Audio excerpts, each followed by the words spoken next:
mirror what was not in me.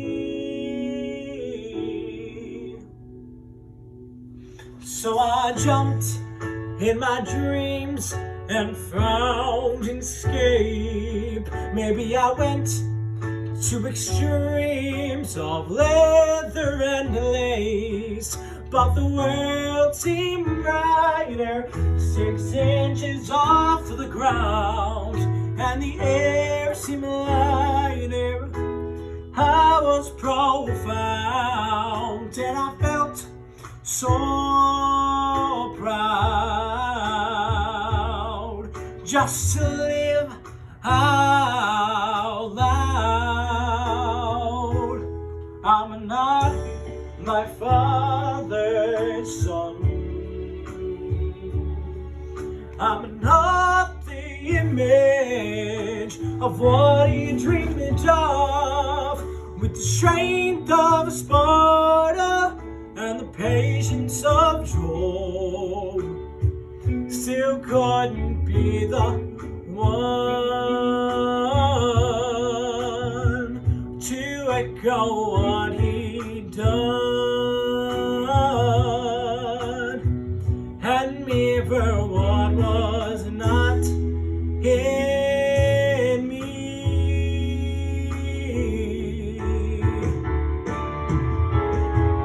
The endless torrent of expectations swirling inside my mind pull me down.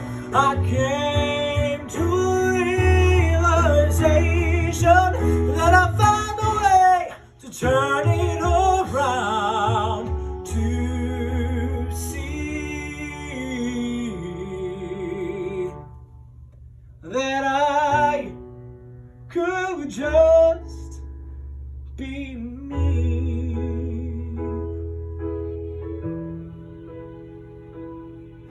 I'm not my father's son. I'm not the image of what he dreamed of, with the strength of Sparta and the patience of Job. Still couldn't be the one to echo what he'd done and mirror what was not in me.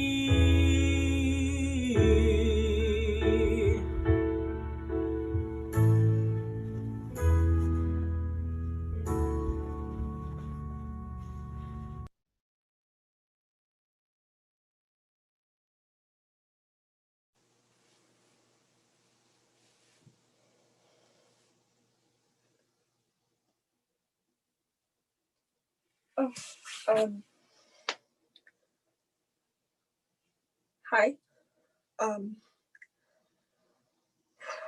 It's been a while since I've been to group, but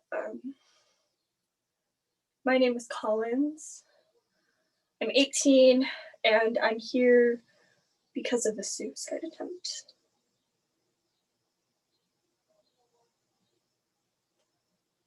Oh, right. You want to know how I got here? It's kind of a long story. Do we have time? Okay.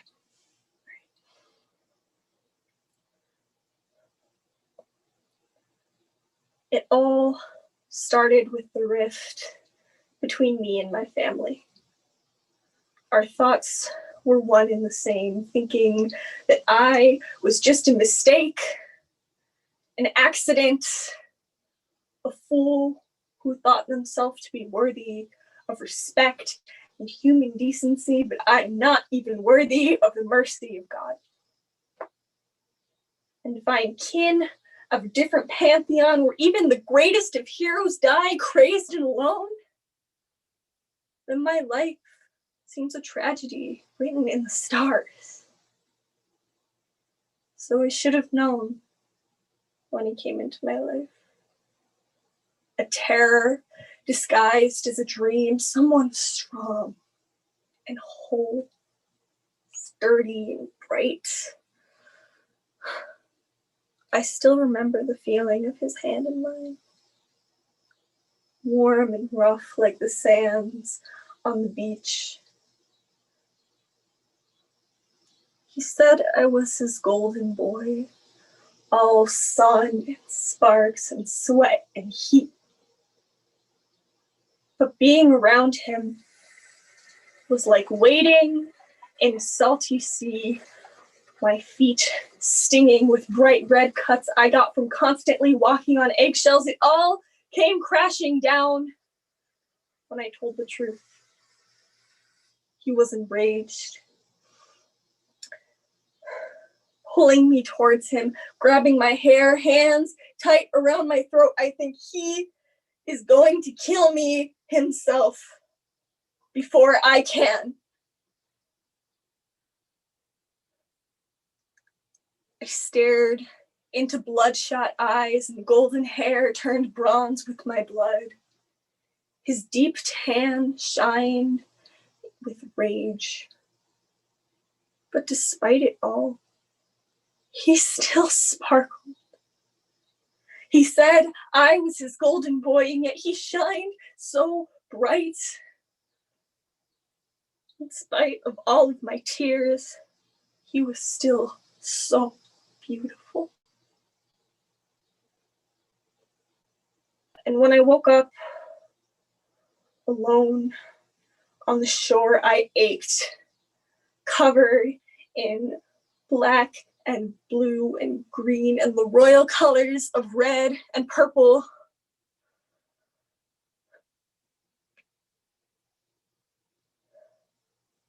I was broken.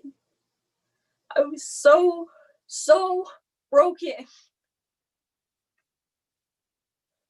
So I waded into the water and I swam as far as I could, letting my lungs burn. And the tides pulled me so far that it was too late for me to turn back.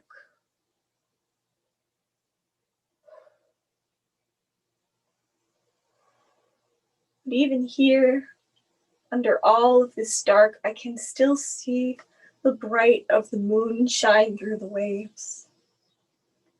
And seeing something so stunning, so moving, so grounding, it made me feel alive again.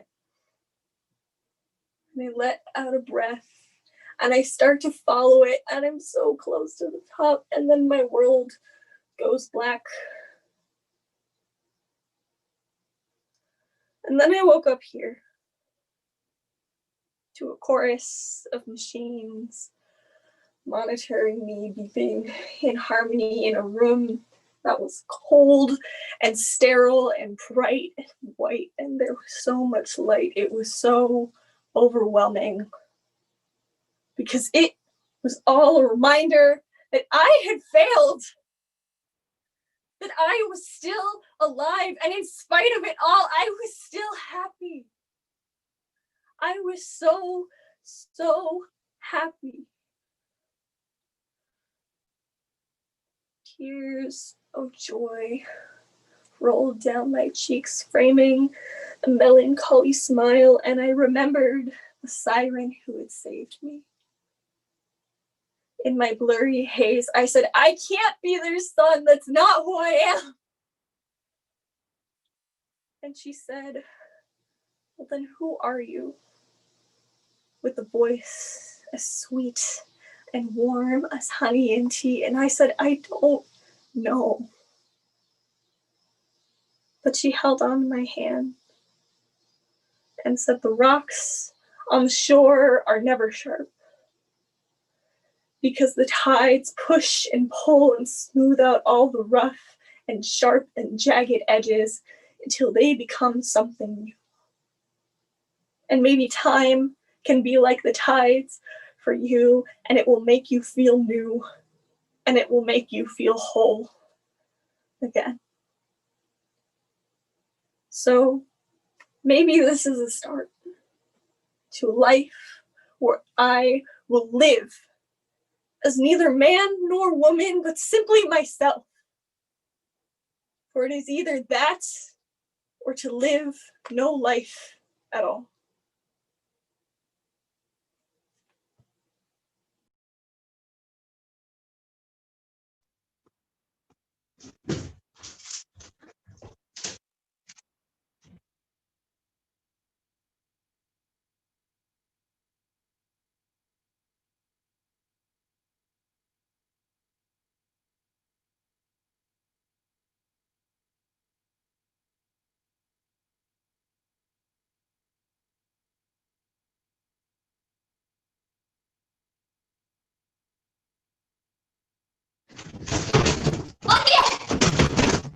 ¡Oye! ¡Déjame salir, por Dios! ¿En qué siglo vives, caramba?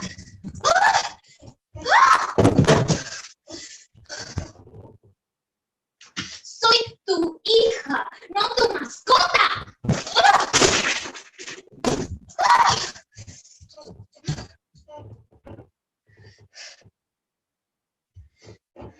Ya sé que no te gusta, que no les gusta. Mis labios rojos, mi vestido rojo, mi risa escandalosa. Pero, ¿qué tal si tú estás mal? ¿Qué tal si ustedes están mal? Por vestirse así. ¿Qué tiene que ser ahí? Exhibiéndose, bueno que va a una escuela de chicas. Así no se equivoca. ¿Sabes qué? Cuando eres vieja, ve, ayúdale a tu mamá a servir la mesa. ¡Mensa! Me avergüenza. Tienes que sacarte toda esa maldad que llevas dentro. ¡Basta! ¡Está bien! ¡Está bien! ¿Sabes qué? Tienes razón en tenerme miedo. Tienes razón en tenerme miedo. Porque tú me pusiste este nombre. Ustedes me llamaron Eva.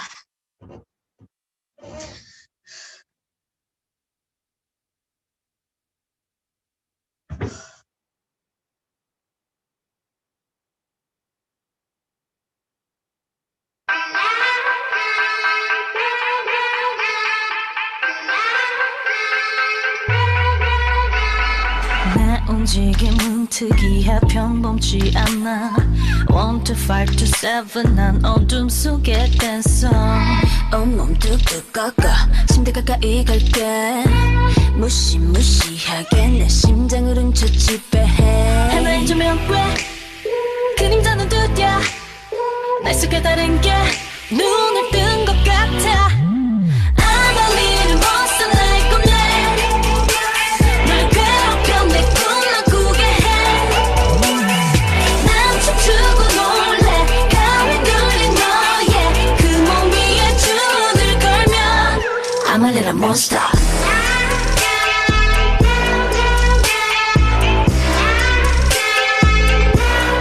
I'm a little monster 차가운 땅 잿더미 위에서 일어났어 황혼에서 새벽 난 여전히 존재해 이 광기가 싫지 않아 즐기고 있는 걸넌 벗어날 수 없어 도망가지를 맡아쳐 너를 원하고 돌을 굴리고 오늘 완벽하고 다시 엉망인가 I'm a little monster like a man 널 괴롭혀 내 꿈만 꾸게 해 난 춤추고 놀래 가위 눌린 너의 그 몸 위에 줄을 걸면 I'm a little monster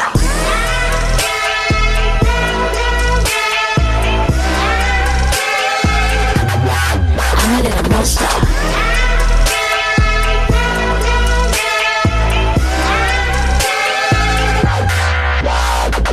뻔한 그냥 놀고 있어 나쁜 의도 없어 직진만 위험한 날 누가 거부하겠어 날 감동이 2시간이야 이제 안심한 넌 꿈에서 나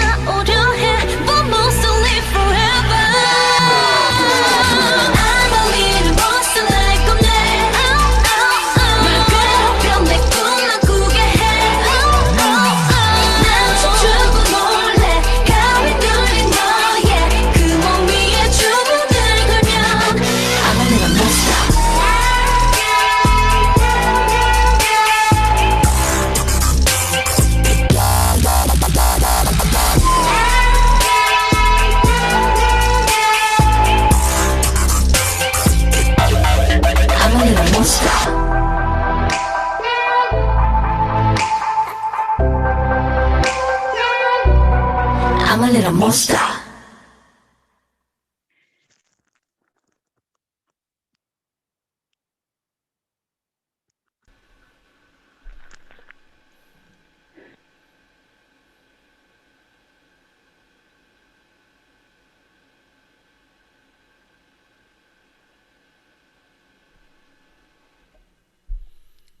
I hope you were all standing on your feet and cheering for those incredible performances that they did.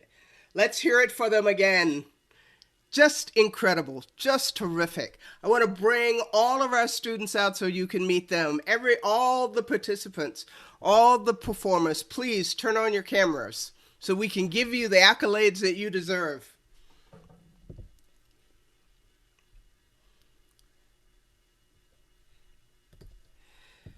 So as I call your name, please wave. Students, please.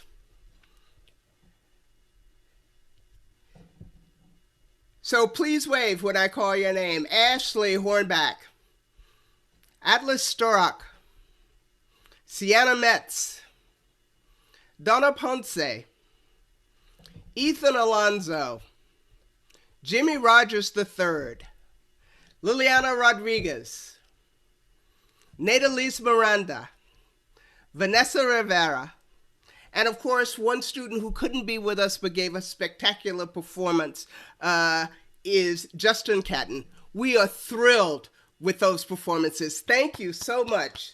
Thank you again. And I want to introduce you all now to the designers who helped with the look and the sound of this incredible work. So designers, please turn on your cameras.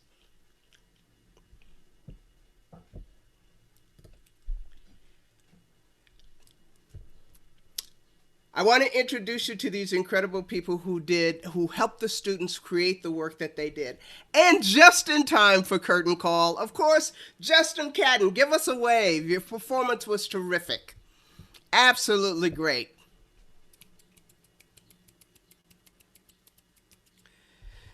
So, our designers, Conchita Avitia and Kat Wilson, fabulous lighting. Thank you so much for coaching on the lighting. And of course, our sound engineer and sound designer, Michael Bodine. Our directors, of course, you met them before, but let's turn on your cameras again so you can see them again. Graham Schmidt, Tatiana Marie Carlo, and Wardell Julius Clark. Thank you. So all this work that we did could not have been done without the incredible group of teaching artists who made this possible, who taught playwriting and poetry and movement and voice, who shepherded this program 4 days a week and made it possible for these performances to come, these voices to come out of these incredible young people. So I want all of our teaching artists to show up so we can give you the round of applause that you so richly deserve. So please wave when I call your name. Darian Tinney, Alex Lubitcher, Brianne Orzel, Mackenzie Chen, and Margaret Winchell. Thank you all. Thank you. And of course, the person that you didn't see but made it possible for you to see this performance, our Serious Tech stage manager, Abby Wesley. This has been a terrific 4 weeks. It's been an incredible performance tonight.